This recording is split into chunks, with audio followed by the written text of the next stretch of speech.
ரூ. 1,00,000 வேணான்னு சொன்ன ஒரே நடிகர். இன்னைக்கு கோடி கணக்குல சம்பளம் வாங்குறவங்க மத்தியில அன்னைக்கே கொள்கைக்காக செக்க கிழிச்சு போட்டவர் தான் நம்ம டிஆர். ஃபுல் டீடைல்ஸ் கேளுங்க. ஒரு தலை ராகம் படம் உருவான நேரம். டிஆர் தான் ஹீரோவா நடிக்க வேண்டியது. ஆனா ஒரு கண்டிஷன், ஹீரோ சிகரெட் பிடிக்கணும். நம்ம டிஆர் அண்ணன் என்ன சொன்னார் தெரியுமா? நிஜத்திலையும் சரி திரையிலையும் சரி நான் சிகரெட் பிடிக்க மாட்டேன், அது தப்பான முன்னுதாரணம்னு அந்த வாய்ப்பையே வேணான்னு சொல்லிட்டார்.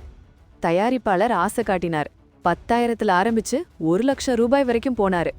80கள்ல 1,00,000னா இன்னைக்கு அது பல கோடி. சென்னை ரோஹிணில இன்னைக்கும் டிஆர் படம் ரீரிலீஸ் ஆனா வர்ற விசிலுக்கே தனி கெத்து தான்.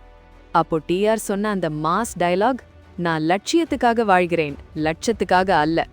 ஆடடா, என்ன ஒரு வைராகியம்! பணத்தை விட பண்பு தான் பெருசுன்னு வாழ்ந்து காட்டின சிங்கொண்டா இது. லட்சியம் முக்கியம், லட்சம் இல்ல. இதுதான் உண்மையான கலைஞனுக்கு அழகு. இன்னைக்கு இருக்கிற ஹீரோக்கள்ல சமூகத்துக்காக இப்படி கொள்கையோட இருக்கிறது யாரு? கீழே கமெண்ட் பண்ணுங்க.